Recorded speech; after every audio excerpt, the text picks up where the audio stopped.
Get going. So once again, hi to everybody. If you're just joining us, I am speaking to you today from Carnuntum. Here we go. Cool. Okay. Right. So we are fully live.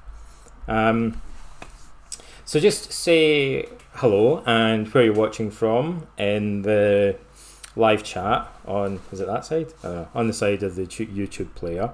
So just say where you're from, say hello, and just confirm that you can hear me and see me okay. It's always helpful just for you to chime in, even if it's just a couple of people saying that you can actually hear and see me okay. So the goal for today is just a gentle introduction to the course. I'm probably going to talk quite a lot about news because there's a lot of news this week, and maybe kind of condense what I say about the course this week, but we'll get into the guts of things more in the other webinars. So it's a general orientation to the course, an overview at week one, and a preparation for the weeks ahead, and an opportunity for you to ask any questions that you might have. Usually people don't have lots of questions at week one though, but if you do have any, I'll try and answer those now. So normally I'll do the introductions. This is the agenda for the session today. I'll do some general housekeeping stuff, do the overview of week one and the preliminary section, and then I'll talk a little bit about Marcus's life and how stories from it are relevant, and how we'll cover different aspects of that in the subsequent sections of the course. So let me just check in briefly. Audio and visual is fine, that's good. It's good to hear that. Awesome, so we've got a few more people tuning in now, and as always there'll be a bunch of people watching the recording afterwards. There's a delay of 30 seconds on this video-ish, roughly, maybe more than that actually. Put @Donald in front of any questions you want to ask me in the live chat, especially then if it gets busy. It's a lot easier for me to spot questions. I'll peek at the live chat occasionally. It's a little bit difficult for me to do that while I'm speaking though, so I'll probably look at it mainly at the end. Today's session normally takes 30 to 45 minutes. I think it's going to take at least 45 minutes if you'll bear with me, because I've got a lot to talk about. However, even though it's live, you can pause the stream and you can go back to it later. Once it reaches the end of the live broadcast, within a minute or so, if you refresh the page and go back to the same YouTube link, you'll have a recording for replay permanently up there. It's not listed on YouTube, but you'll be able to find it via this link, so other people won't find it if they search, and you'll be able to watch the whole thing again as many times as you like. So a couple of other little trivia bits. If you've just enrolled, there are 3 ebooks that come with this course that are free downloads, and there are links to that in the welcome letter in the preliminary section if you haven't already seen that. If you use Apple devices, there's an Apple app that you can use to access the Teachable course. It's not perfect. I think there's 1 or 2 limitations to it, but it's kind of useful. It's sort of in beta, although it's been around for a while now, so I think it works reasonably well, but there may be 1 or 2 features that aren't in it. Emails, very important. Add the email address to which... this may be changing, I think, actually, but it's at the moment it's donald@donaldrobertson.name. Add it to your safe sender list or your Google contacts list, your Gmail contacts list.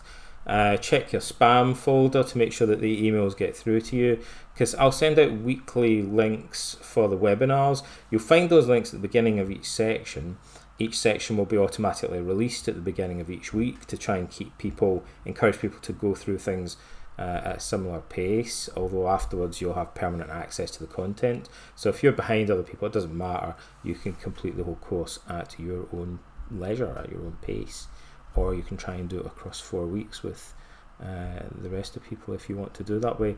But I'll be sending out emails for the week with links for the weekly webinars as reminders, so it's useful if you make sure that the email address is in your safe sender list and it doesn't get put in your spam filter. There's a closed Facebook group. There's a link to that in the preliminary section, so you can ask questions about the course in there. And then just a kind of like general thing, this is quite a big course. I find when I'm teaching Stoicism, most people want a kind of general introduction to the subject, Some people want more in-depth, more advanced stuff from me. They tend to be in the minority, but I'm happy to do that. I try and please all the people all the time, but we can't always do that. Different students want different things from a course like this, so bear that in mind and be flexible in the way that you use the course. For example, if you feel there's too much content, then just skim some parts rather than trying to work through it all, and you can come back to other bits later. If you want more content, which occasionally people do, email me and I'll recommend more reading or send you more articles. If you really like the history, focus on that part. If you like the practical psychology, focus on that part. Ask me questions about the aspects that you're particularly interested in, and feel free to email me directly with questions. I get a bunch of questions from people every time we run the course, so you wouldn't be the only one. So don't be shy and feel free to get in touch. But also ask questions for the other students in the discussion forums here and also in the Facebook group. And you'll see there's loads of comments already in the discussion forums from previous iterations of this course. It used to be called How to Think Like a Roman Emperor, but I changed that because it clashes with the name of my book. So it's now called Marcus Aurelius, Life and Philosophy. Okay, so a little bit of housekeeping, and now we're going to do the really exciting part, which is the news.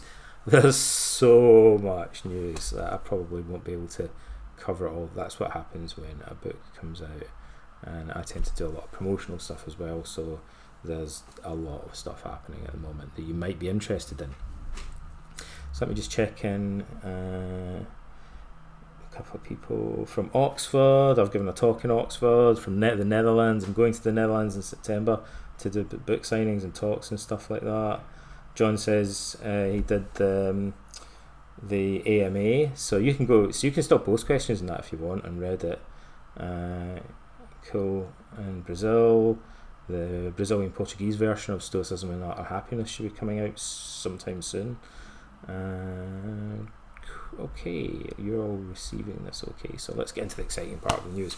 Okay, although you can't see it behind me or anything, I'm in the Marcus Aurelius Hotel in Carnuntum, which is right beside the Roman city of Carnuntum, which is an archaeological site with reconstructed buildings. It's kind of amazing. We had a look around that today. We're going to be doing a lot of filming over the next week or so. That's good for you guys because we've got good setup with video equipment for doing interviews and shooting video and stuff. I've got someone with me, Adam Piercy's assisting me, doing videography and photography for me, and so I'll be posting a lot of articles here and elsewhere, more videos. I did some today, some really cool things that are happening like that, and we'll be going around and looking at Carnuntum, which is where Marcus Aurelius wrote the Meditations, basically. And there's a lot of reference to Carnuntum, which was the Roman legionary fortress or military camp where Marcus stationed himself during the Marcomannic Wars, or at least for a lot of the time. And the most striking reference to it is in the Meditations, where Marcus writes in Carnuntum at one point, making it clear that he wrote at least some of the book, perhaps a large part of it, at his military camp in Carnuntum, which is where we are right now. And this is a fascinating place. There's a lot of resources here. I'm very pleased, I'm very lucky, because the staff at the museum here have very kindly agreed to liaise with me and do work with me. How cool is that? And so I've been working with a press officer and the museum manager, one of the scientific archaeological experts, whom we are going to interview today or the day after. We're going to do some sit-down interviews with a couple of experts on the staff at the museum, and I'm going to be asking them about the site here, what the resources are, and also hopefully some quite specific questions about Marcus Aurelius's time at Carnuntum. So I'm very privileged to be able to do that. So pretty excited about it. Also, I should say that we're starting the course on the 17th of March, which happens to be the anniversary of Marcus Aurelius's death. So an important date in terms of the history of this subject. The book, I finally got a hardback copy of this. How to Think Like a Roman Emperor, the Stoic Philosophy of Marcus Aurelius, comes out on the 2nd of April. So I'm doing a lot of promotional stuff for this book, and that helps this course because I'll be generating new content, videos, articles and stuff that feed into this course. But this is the book. This book is inspired by this course, but it's completely rewritten, and it covers the content from a different perspective, and in a kind of different format and stuff. So it will complement the course that you're doing. Although obviously this is a book, it doesn't have the quizzes and the videos and the discussions and all that kind of stuff that you're getting. And it actually only covers a fraction of the content that's in this course. But you might be interested in it. I don't have any Conundrum stuff to show you at the moment, except this is like the map. I don't know if you can see that. Kind of unnaturally posed picture. There's a map here of the site and all the stuff, the gladiatorial school, the amphitheatres, the remains of the shops and houses in the Roman city, and a couple of museums here, loads of cool stuff. So if you're really into Marcus Aurelius, you should come here. I think the museum staff would like it if I kind of plug their location a little bit as well. It's a very impressive setup that they have here, and I'm very excited to get inside some of the reconstructed buildings where we have a written agreement with the museum that allows us to shoot video anywhere on the site. So they have a reconstructed Mithraeum and Roman houses and things, and so I'm hoping we have this permission, we can go and shoot videos, and you'll be able to see the interior of these places, because it helps to promote the location as well as helping me to provide more information to people that are interested in this subject. And I hope you guys find that interesting. In other news, I've just finished recording the audiobook. So we had a bit of a debate about who would record the audiobook. I think by default the publisher would normally expect it to be a voice actor, but I volunteered to do it, and we managed to arrange that in Toronto. So it was pretty grueling, but I managed to right up to the wire. I went straight from the studio to catch my plane to Austria. So we've recorded the audio, and it's now being edited for the audiobook version of How to Think Like a Roman Emperor in the studios of Paw Patrol, mums and dads. And the book, I should say, is currently sitting at 5 stars from 4 reviews on Amazon, but Amazon have just uploaded the look inside feature, which is cool because it means you guys can now, for the first time, actually see what's inside this book. You can browse it on Amazon, so you can click it and look inside, and you'll see some of the content of it. Other stuff. This is cool because I get to tell you stuff that's kind of secret. It's a little bit hush hush. The book, I'm very pleased to say, very honoured to say, has been nominated for 2 Canadian literary awards. So there's a couple of things like that going on. And we have been sending out copies to various people that have been kind of networking in various ways. One of them is the scriptwriter who has said that he's going to read the book, who's working for Ridley Scott on the screenplay for Gladiator 2, the sequel to the Russell Crowe movie Gladiator, which has been greenlit by the studio and is currently being written and researched. So How to Think Like a Roman Emperor may be one of the books that's used as a reference for the scriptwriter for Gladiator 2. I'm pretty excited about that. And other news that I've been kind of chilling for a while, once this book is finally published, for a long time we've been working on a graphic novel about Marcus Aurelius. You'll see the comic strips for that online. I can't remember if they're embedded in this course or not, but you'll find them. They're currently actually being shared again on the Modern Stoicism website. Let me know if you can't find those. I'll maybe just bung them in this course as well, so they're easy to get to.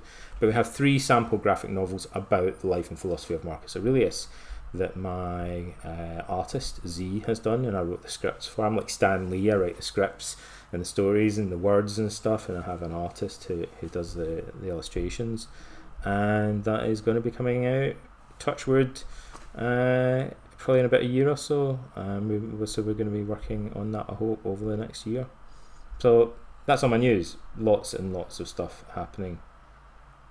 Cool. Right, schedule. Like I said earlier, you get an email every week with a link to the webinar. You also should get an automated email when the next week is published. Then about a day later, you'll get access to the bonus content for each week. So there's a lot of content in this course. Sometimes people say it's hard for them to keep up. You don't need to read the bonus content. Be selective, just watch the main videos, look at the discussions and stuff if you want to do the bare minimum to keep up with the webinars and things, and then you can go back and look at the rest of it later. Although that said, some people tell me they just go through the whole thing really quickly, so people go through it at varying speeds. Be aware that I'm trying to be flexible and accommodate students that are working through things at different rates. Okay, I'm just going to review the preliminary content. And I'm kind of going to skim this a little bit because maybe just throw in a lot of comments about stuff that's underway and the things that are happening around me right now at Carnuntum, maybe, if it comes up. So in the preliminary section, I'd suggest that you go back. If you've already commented in the discussions, go back later because other people will have commented after you, and so you might want to go back and look at the comments in the preliminary section in case there are ones that you have missed. The audio recording is the Stoic Attitudes recording. It's kind of like a self-hypnosis recording. People love that recording. I mean, some people aren't really into it. The people that are into it are really into it and listen to it every day. I love it. I listen to it, which is a bit odd because it's my voice. It's not narcissistic of me. I just kind of get desensitized to it after a while because I do a lot of audio recording stuff. So I've used that recording a lot. It's very direct. It's just encouraging you to think about fundamental Stoic ideas and imagine really accepting them and adopting a similar mindset. It's quite a powerful technique. I'd normally lie down on a bed or something, close my eyes and listen to it maybe once a day, but you can use it however you feel best. If you're not sure that you really want to assimilate those ideas, because it is a leap for some people if they're new to Stoicism, just listen to it with your eyes open, or just listen to it kind of more casually first, and imagine that you're kind of listening to an audio book. You're not trying to really assimilate the ideas, but you're just kind of reviewing them. And once you've got used to the content, and you can also read the transcript online, then you might want to treat it more like a self-hypnosis exercise. You might go, yep, I'm ready to agree with all this stuff and assimilate it. But if you're not quite at that stage, then just read through the transcript and review the content in a more detached way. The impossible quiz. I'm sorry, I don't have a glass of water for some reason today, so I might get a little bit hoarse at some point with all the talking. I'm pretty hoarse after all the hours and hours audio recording in the studios of Paw Patrol. Still recovering from that. The quiz, the average score in the quiz is 25%, so it is pretty difficult. But it's just, I kind of believe in getting people to do difficult quizzes to really prime them. You should definitely do that if you haven't done so already. If you do a quiz and then fail, as long as you're kind of, you don't get down about it, it's just a bit of fun and stuff, you're much more likely to remember the information when then you subsequently encounter it. So these little quizzes are really useful. They only take a few minutes, and they're there because we know that they enhance people's assimilation and retention of information. Just kind of reading stuff and watching videos is fine, but even a little bit of interaction makes you more likely to actually learn the content. And the bonus material for the first stage, there's a podcast that I did a while ago for the Stoic Metal podcast, which may be one of the ones that is kind of stopped broadcasting now, about the life and philosophy of Marcus Aurelius. Like, people tell me they think that's a good interview. I've done so many podcasts recently, so I'll maybe post additional links. There's a bunch that I've recorded months ago that are coming out over the next week or so in the lead up to the book's publication. But I have done a lot of podcasts and interviews about Marcus Aurelius' life and philosophy. So if you want more of those, some of them are kind of samey, some of them are very different. I can let you hear that. The stuff that I've done for Sirius XM, I've done a couple of radio spots that are about 10 minutes long with Andrew Crystal in Toronto for Sirius XM. And Andrew kindly invited me to be a recurring guest on the show talking about Marcus Aurelius and Stoicism. So we've done two. His style is to ask hardball questions and then kind of edit the recording down afterwards. So that's different. Like, it's kind of a lot more dynamic. It's a lot more free flowing. You know, it's not the usual. So, how did you get into this subject? Tell us your favourite quote from Marcus Aurelius, kind of thing. So you know, you might find those interviews interesting, but the Sirius XM ones are a little bit more unique, a little bit more intense. So you know, you might enjoy those. Andrew's good at asking kind of like more penetrating questions. The face of Marcus Aurelius. I saw another reconstruction of Marcus Aurelius's face that came out recently. This one is an older one from the University of Munich. People tell me they find it interesting to see what he may have looked like in the flesh. It's also weird to see that and then be kind of walking in the grounds of the military camp here where he once was. It's kind of eerie. I'm not convinced he had brown hair. We don't really know for sure. A number of Roman emperors actually had blonde hair, which may surprise some people today. Lucius Verus and Commodus, we're told, both had blonde hair, and so it's possible Marcus was blonde, but we don't know for sure. People usually assume that he's kind of brown haired or dark haired. There's an interview with William O. Stevens, who wrote a really good book about Marcus Aurelius, so he was kind enough to do that for this course. I'd recommend having a look at that from a slightly more academic perspective. There's the map of key locations in Marcus Aurelius' life. I updated that recently, actually. I love those little maps. Again, it's just another different sort of resource. I've got a good one in Socrates as well. So Google Maps, it pops up. It'll show you Carnuntum and all these other areas, and it'll show you places that Marcus went to and places where major events happened that were relevant to his life, battles and like natural disasters and stuff like that. It allows us to get an idea. So you'll see that Marcus spent a lot of his life in modern day Austria and fighting a war in the Balkans. So, you know, like, why didn't he do a better job of bringing up Commodus? Well, Commodus probably visited the military camps, but a lot of the time he was in Rome. Marcus was in a different country. Like, you know, first of all, like, but if you're actually interested in that subject, I wrote a whole article going into it in detail, but one thing that's important to realise from the outset is that for a lot of the time Marcus was in a completely different country. The ebooks, there is the Eulogium on Marcus Aurelius that you can download and read. That's free. I had it specially edited and formatted as an ebook. I'm a bit nerdy like that. It's maybe not everyone's taste. It's one of my favourite books on Marcus Aurelius. It was a big inspiration to me actually in writing this book, although they're quite different books. Nevertheless, it's the book that I think of and that inspired me to write this. It's a piece of historical fiction that imagines Marcus's main philosophy lecturer, Apollonius of Chalcedon, delivering a eulogy over his body after Marcus Aurelius' death, when his body's returned to Rome for his funeral, and Apollonius kind of talking about his life. But it draws on the Roman histories, and most of what it says is historically accurate, or it's directly based on the primary sources. So I think it's a great little book. There's the George Long, a classic, although maybe a slightly antiquated translation of the Meditations. It's out of copyright, so I had that edited and we put it in an ebook format in case you want a copy of the Meditations.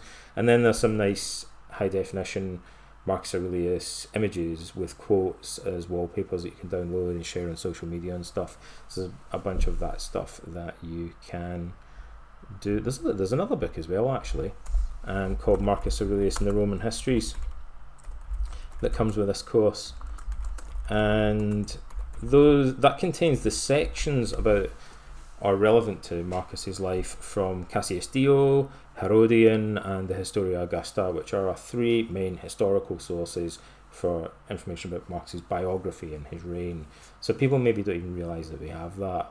I edited that stuff and had it all put together in a single volume, so you can read all the primary sources. And there's a few other fragments and the surviving literature, but that's like 95% of what we know is contained in those three texts or excerpts. Okay, I'll check in with the chat. Hi from the Canadian prairies. Spring is here, is it? Are the comics in the course good? I don't even know what's in my own course. Right, but we've got so much stuff online, it's difficult to keep track sometimes. So I'm glad that you have access to them. There are 3 webcomics about Marcus Aurelius, so I'll check later that they're all in the course. Alright, let's get into the guts of this course then. So week 1 is about overcoming anger and developing empathy, but before we even get into that, week 1's a little bit longer than the other weeks because it also covers basic Stoic psychology and philosophy. It starts off with some tips on how to use the content. I've kind of touched on that already, but it's important that you read that because the main feedback I have from people is they're a bit overwhelmed or they want more of this or more of that. So I'd say read the preliminary section and the bit at the start of week 1 about how to get the most out of the content. Okay. The Stoic goal of life is one of the first videos. The goal is living in agreement with nature, which for the Stoics meant fulfilling our potential, and usually, that's mainly construed as living rationally and achieving wisdom and moral virtue. So we talk about the many references that Marcus makes in the Meditations to this slogan of Stoicism and how he interprets it. And that leads us into thinking about the Stoic psychology, the good passions, the bad passions, the proto-passions. This stuff is fundamental Stoic theory. Marcus takes it for granted. If you don't understand it, you won't really understand a lot of what he's talking about in the Meditations. I find occasionally people say, why should I even need to read commentaries? I just read the Meditations. Screw all you guys who are just trying to make a dime from writing books about it and blah, blah, blah. It's kind of a bit of a cynical point of view.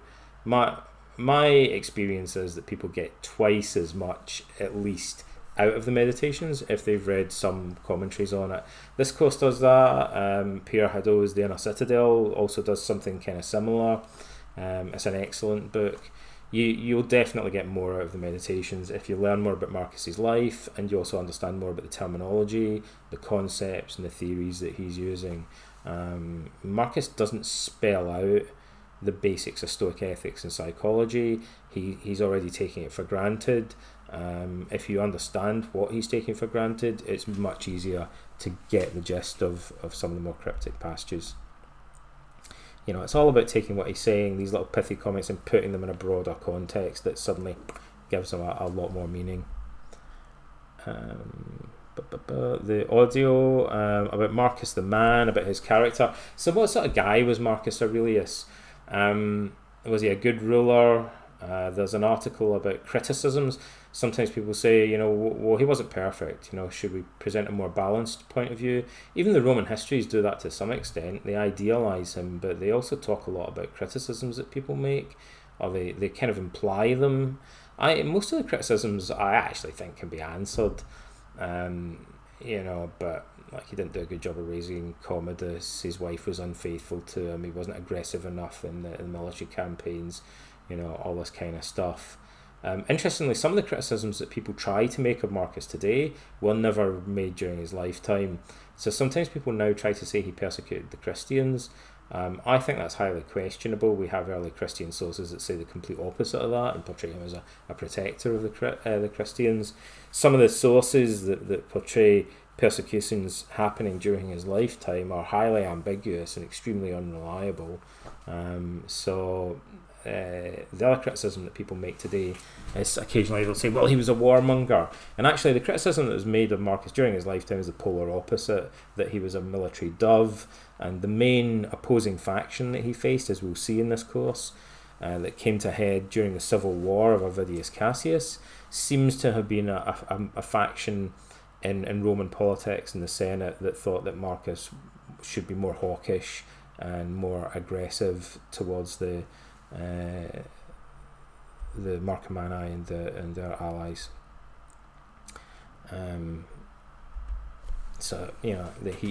They criticised him for taking too long to finish the war, but he was taking a long time to finish the war because he was putting a lot of effort into diplomacy. He was trying to stabilise the region and maintain the long-term peace. So we have this audio recording section about Marcus the man. What sort of guy was he? Oh, and the other thing is that people now say that he was seems depressed and gloomy. Sometimes People say that when they read the Meditations. As Hadot argues, the Meditations is a bunch of psychological exercises. All Stoics contemplated their own death. It's not because they're depressed. They're doing it. They're making an effort to do it on purpose, in order to improve their emotional resilience and improve their mood. The Meditations isn't really, not in a straightforward way. It's not a reflection of how he feels. It maybe in a kind of indirect way it is. And actually the easiest way to knock that down is to point out that in the Roman histories we have descriptions of Marcus's character and mood, and we're told that he was genial and not gloomy.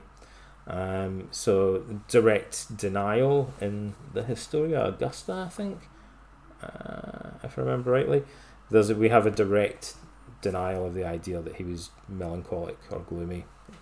We're told the opposite. But we also have a cache of letters. A lot of people don't perhaps know that. It was discovered in the 19th century between Fronto, his rhetoric tutor, and Marcus, spanning the duration of their friendship, partly as Caesar, partly as emperor. And so we catch a glimpse into his private life. And Marcus's character in those letters is very clear, very striking. He's incredibly affectionate towards his friends and his family in a way that would go beyond what we would consider normal among friends today. He's a very loving man. He seems very good-humoured. He shows, Fronto praises him for having this incredible tact at smoothing over arguments, and we actually see evidence of that happening in the letters. So he's a very diplomatic, very sensitive, very tactful man, very loving to his friends and family, and very relaxed, informal, unpretentious, and good-humoured. Totally the opposite of how people sometimes try to portray him based on the Meditations. Meditations is not an expression of his character. It's a bunch of psychological exercises. Just because he talks a lot about death doesn't mean that he's preoccupied with that. He's doing it on purpose. It's not a part of his personality. Then we're discussing the excerpt about how Marcus is a disciple of Antoninus. So we're talking here about the importance of role modelling. This is, a large part of how Stoicism was taught in the ancient world was by identifying role models. Book 1 of the Meditations is all about that practice. You can see Marcus actually doing it. And he talks about 16 different people, his tutors, his family members in Book 1 of the Meditations. He models their virtues. Learning not just from attending lectures, but primarily by looking at people who are wise and virtuous and copying them. So his main role model, perhaps unsurprisingly, is Antoninus Pius, his adoptive father. And Marcus says a lot about him there, and then he returns to him later in the Meditations and says a lot more about him in another lengthy passage. So we can tell that Antoninus is clearly an extremely important figure in Marcus's life, and a large part of his psychological training involved kind of distilling the best characteristics of his adoptive father, the preceding emperor, and trying to model those. That was his template for being a good emperor. I should also say, it's not, people sometimes assume that you have Antoninus and then Marcus and then Commodus, and there's this kind of succession. The succession of these Roman emperors is more overlapping than that. So Commodus was appointed co-emperor 3 years before Marcus died, so they ruled jointly for 3 years. But Marcus also didn't rule jointly with Antoninus, but he served for about 2 decades as Caesar, his heir, and senior advisor.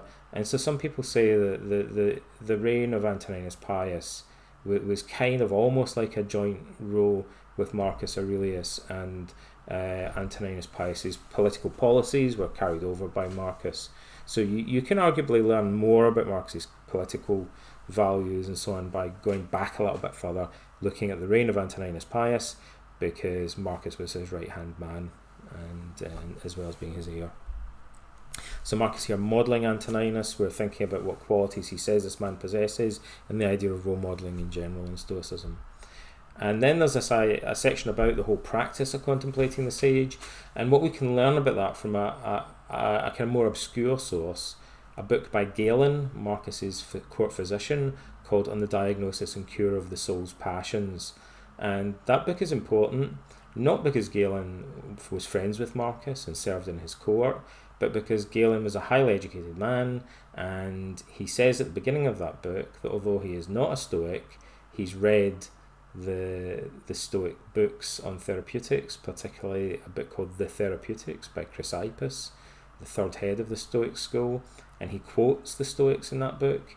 And what Galen portrays is an eclectic approach to philosophical mentoring, but he seems to imply that it's one that's heavily influenced by earlier Stoic writings that are now lost to us. Nevertheless, we can compare what Galen says to what Marcus says in the Meditations and reconstruct an idea of what Stoic philosophical mentoring would look like. And that's important because Marcus's second most important role model is Junius Rusticus, who was a senior Roman statesman, about 20 years older than Marcus. And an fascinating figure. I won't digress, but there's a lot we could say about Rusticus. It's made clear in the Roman histories that Rusticus was Marcus's right-hand man. He was his main Stoic teacher, although not so much a lecturer, more a mentor. So Rusticus was kind of like a coach or a mentor. Apollonius of Chalcedon was like a professor or a lecturer, but they both taught Marcus about Stoicism in different ways.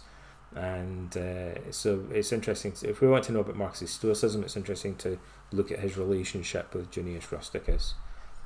There's some interesting political implications to that and so on, but we digress. Marcus had never met Epictetus, or we're 99.9% certain that he had. He couldn't have met Epictetus. Epictetus died when Marcus was a small boy, and he was in Greece, whereas Marcus was in Rome. It's extremely unlikely that they would have met. However, Marcus undoubtedly knew a bunch of people who had older men who had known Epictetus and probably studied in the school. Junius Rusticus, we don't know for sure, but I would say it seems pretty likely that Junius Rusticus had probably met Epictetus. There's some historical evidence that Rusticus actually was friends with or an associate with or had served in the military with Arrian, the student of Epictetus who had written down and edited his discourses and handbook. So there's a kind of lineage from Epictetus probably down to Marcus Aurelius. And Marcus says at the beginning of the Meditations that Junius Rusticus gave him a copy from his personal library of notes from the lectures of Epictetus.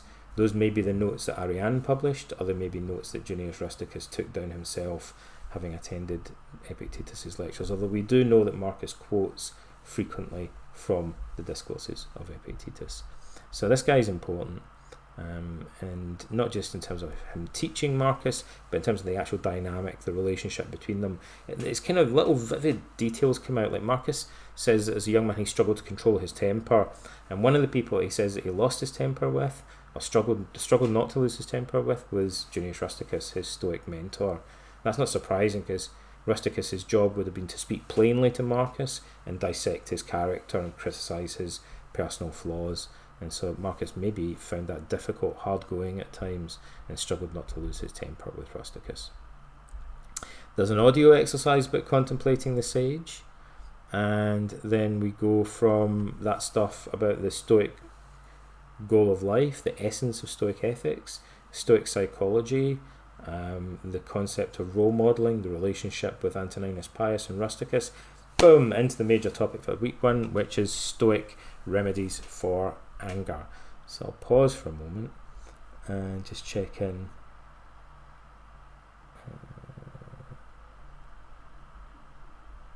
Okay, a couple of questions that I'll come back to towards the end, if that's okay.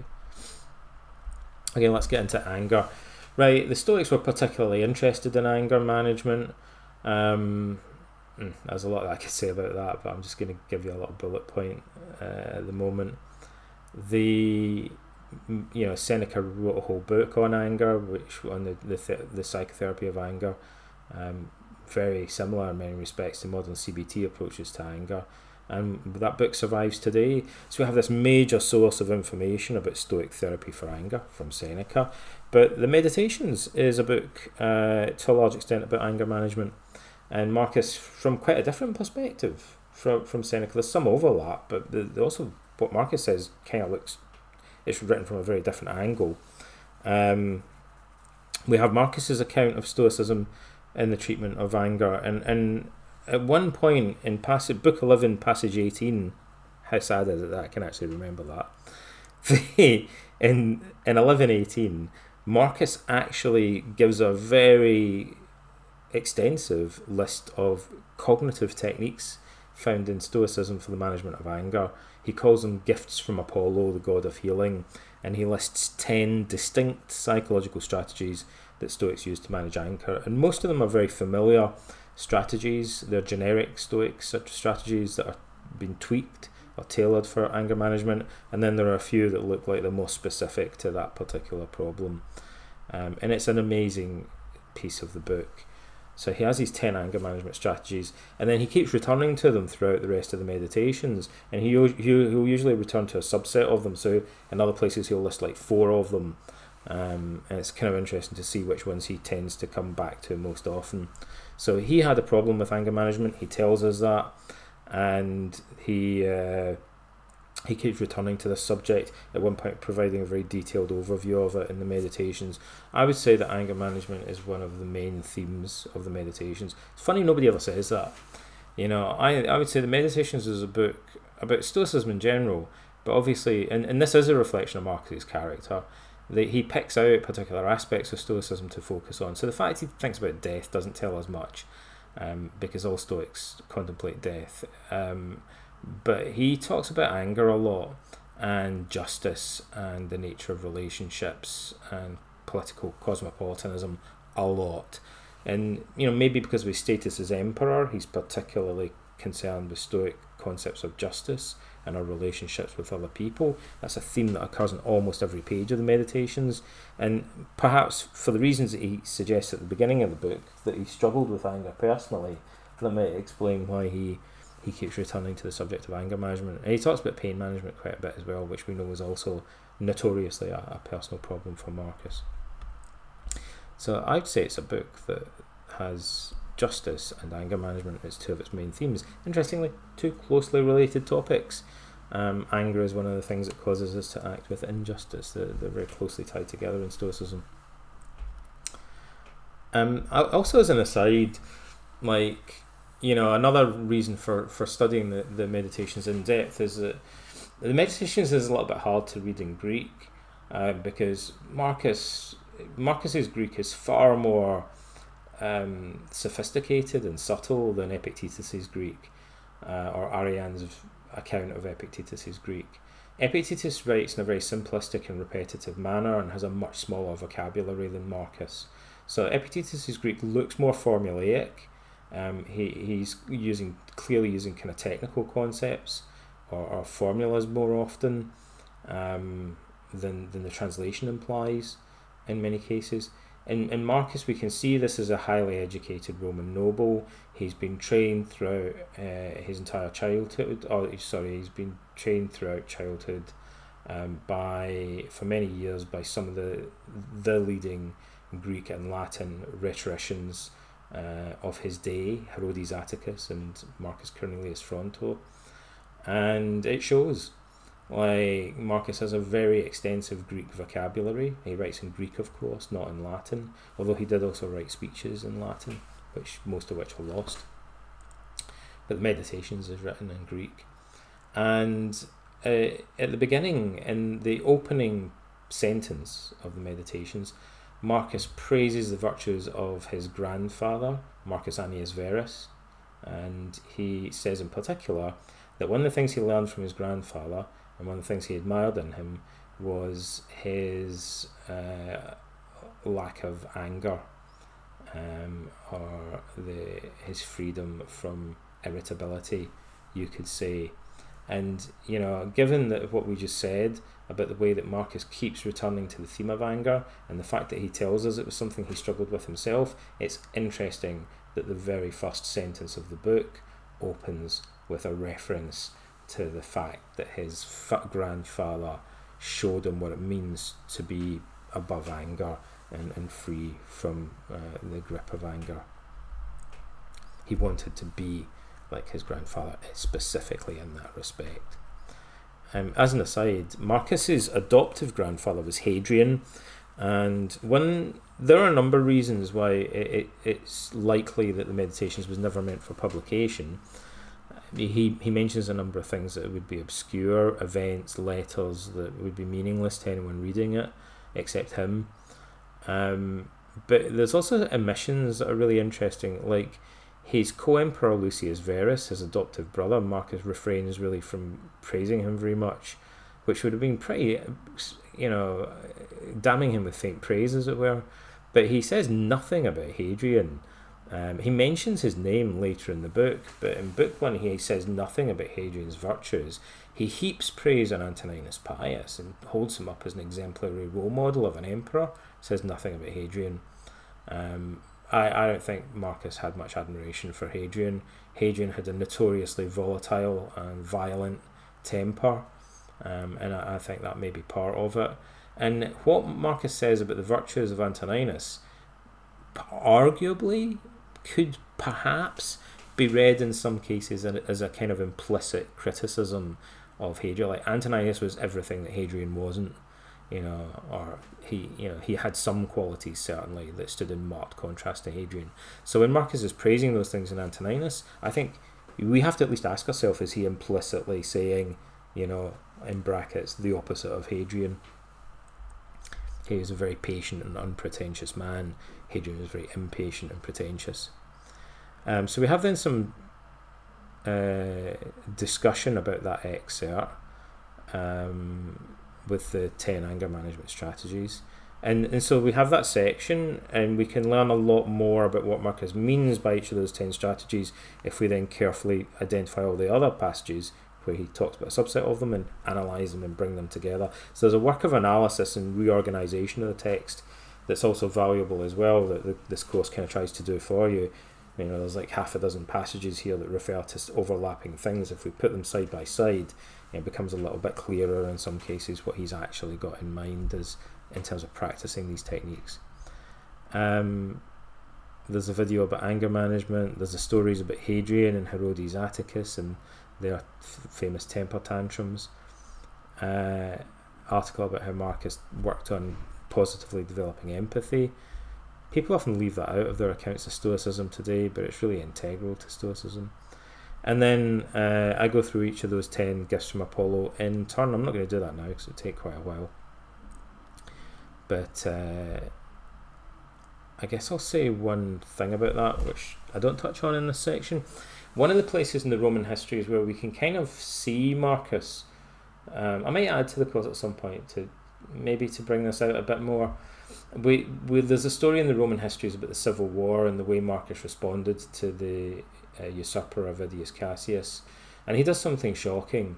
He allegedly, according to Cassius Dio, the historian, Marcus gave this speech to his troops, perhaps in Carnuntum, or in one of his military camps on the northern frontier, and he, among other things, Marcus says that he has to assume that Avidius Cassius declared himself emperor, instigated the civil war, without really realising what he was doing, without intending it to be malicious, which is very generous of him, because Avidius Cassius was known for being a very volatile and brutal man. Again, very angry person, the opposite of Marcus in this respect.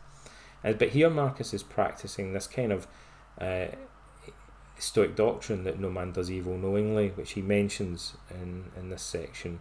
We can see him in that speech applying one of the strategies that he describes in this section of the book. It's one of the 10 gifts from Apollo, and he also acknowledges his own imperfection. He said he would have rather that Cassius could have brought his criticisms to him, and he would have happily, and this is also remarkable, Marcus says he would have happily stood down as emperor and appeared before the Senate in a public hearing and allowed Cassius to present his criticisms, and Marcus would have attempted to answer them. So, kind of acknowledging that maybe he's not perfect and he's willing to take criticism on the chin. And again, that is one of the anger management strategies that he mentions in this part of the book. So one of the reasons I wrote my book is, because it really fleshes out these ideas. If we say, look, he's in his private notes, he's saying I should think about it this way and train myself to use these techniques.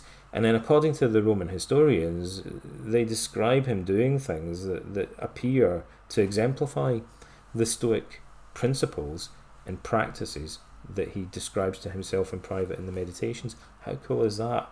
But that's often not spoken about, so it's good to be able to weave the inner life and the outer life together and use them to kind of expand on and provide examples of some of these practices. So Marcus pardons everybody in the Civil War. That's the really shocking thing. He tells his troops, I'm not going to prosecute anybody involved in this war. And that actually brought the war to an early and fairly peaceful conclusion, because not for Cassius, as we'll see. Cassius's troops decided it wasn't worth fighting because they'd already been pardoned. So they thought, why should we die in the desert fighting the loyalist army of Marcus Aurelius, with some pretty hardened veterans? He's pardoned us. We're going to get off scot-free, and we believe this guy. Marcus Aurelius doesn't lie about stuff.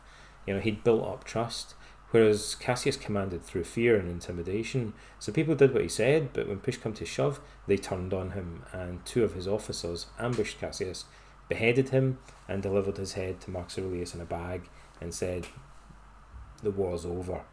We don't want to fight. We'd rather just go home. And Marcus was as good as his word and pardoned everybody, according to the historians. And again, compare those actions. We can't be sure that that's exactly what did happen, but that's what the historians tell us. And compare that to what Marcus says in the Meditations about, how he trained himself to think about and deal with these situations. It's pretty compelling stuff. So we have a discussion about those strategies. The discussions in these courses, I think, are one of the most valuable parts. I try to contribute to them as much as I can, but I want you folks to say what you find interesting about those strategies. The easiest way to do that is to ask yourself, what are the pros and cons of some of these strategies? In the bonus section, we've got some more stories about Marcus's education and his role models. I've done a lot of videos and articles about anger management and Stoicism. There's one from the Brisbane Stoicon X. There's a video that I did, and then a video from Stoicon in London about Stoicism and love, which kind of relates to this subject as well. Love being kind of the opposite or the remedy for anger and Stoicism. So that's in the bonus section. There's some more videos and articles there that you might find relevant. I'll do a quick look ahead, and then I'm going to check in with your chat, and I'll try and answer your questions as best I can. Week 2, we're going to move on to looking at Marcus's. So we've looked at his education in week 1 and anger management. We've tied that into. And week 2, we're going to look at Marcus's early reign, the period covering the Parthian War, basically, and his co-role with his adoptive brother Lucius Verus. He faced a number of catastrophes at that point. The Antonine Plague, a couple of natural disasters, famine, floods. Like Cassius Dio says, geez, it's like the gods were testing Marcus's stoicism, and also having to put up with his brother, who I think was possibly an alcoholic, or probably an alcoholic, we might say, based on the way that he's described. And so we're looking at how stoicism is used to cope with worry and anxiety in week 2. In week 3, we look at the period of the Marcomannic Wars, which, spanning the kind of middle of Marcus's reign, the first Marcomannic War, and then later he returns to resume that war. But in particular, Marcus, going to Austria for the first time, it's a bit colder here than it is in Rome, particularly in the winter, and Marcus really struggled with the climate. And he was suffering from chronic pain and illness, chest and stomach pains, other symptoms. He may have had stomach ulcers. He had problems eating food. He didn't eat very well. He had chronic insomnia. So we'll be looking at his experience during the first Marcomannic War, the time when he seems to have written the Meditations here, maybe right here where I'm standing right now, maybe, for all we know, at Carnuntum, and how he coped with pain and illness in particular in week 3. And then week 4, the final week, we look at the civil war with Avidius Cassius, Marcus's later life, and how he relates to his own mortality, and the themes of death and loss. So that wasn't too bad, nearly an hour, but we had a lot to cover, and like I say, you'll be hearing a lot more about the stuff that we're doing and come on to. Okay, so I'll just check in briefly. Victor, Donald, do you think that in the core we're still the same human beings that they were at Marcus Aurelius' time? Yeah. Despite all the science and technology, yeah. Like, I think fundamentally we are the same, basically. I mean, you know, it swings and roundabouts. There are a lot of differences. We have Facebook and stuff. You can find parallels, like in the ancient world, people had the sophists. They were bombarded with rhetoric and oratory, or at least educated people were. In the same way that we get like fake news, and we have modern self-help gurus, they had the sophists. You know, I think essentially, like, the reason that Marcus's Meditations is still so popular is that he's speaking about some things that are very fundamental and universal in human life. And the same goes for other philosophers like Socrates, that there's something perennial and universal about their teachings. I mean, of course, human nature has changed to some extent, but not enough to make what he says irrelevant. It's still fundamentally relevant. And it's gone through a resurgence in popularity. Stoicism inspired cognitive behavioural therapy, which there are huge volumes, mountains of research evidence now supporting the efficacy of that fundamental approach. So it's like Stoicism was kind of forgotten for a long time, and then it was rediscovered again and found to be very timely and very relevant today, in certain important regards. I mean, the stuff that's not relevant, the stuff that they say about Zeus and pantheism is obviously less relevant. Nobody really worships Zeus anymore. But the stuff they say about psychology, I mean, the stuff that Stoics, for example, say about anger management, is most of it would not be out of place in a modern, you know, if it was rephrased slightly, it wouldn't be out of place in a modern evidence-based self-help manual for cognitive behavioural anger management. So there. Victor also says, if we could be in a room with Marcus or others from his era, would we soon be talking easily? Would the backgrounds be too different for that? No, I mean, I think we find it fairly easy to talk to Marcus. I mean, I think read the Meditations, like, it's, you know, can you imagine talking to him about those things? I think Oriental literature, like Buddhist and you know, Taoist scriptures are a little bit more cryptic in that regard. I can imagine easily having a conversation with Socrates or Marcus Aurelius. Like, that our backgrounds are different, but nowhere near different enough to get in the way of conversation. We have easily got enough in common. I've got more in common with Marcus Aurelius probably than I do with a lot of people that are alive today. I think I'd probably find it easier to get in a conversation with him than I would with Kim Kardashian or whoever. There are differences for sure, but they're trivial in a sense compared to the differences that we might have with people that are celebrities or authors or are around today. So I definitely don't think that's a barrier. Okay, so thank you very much for tuning in. I won't keep you any longer. Thanks for taking part. Remember, if you have any more comments, you can post them in a couple of minutes.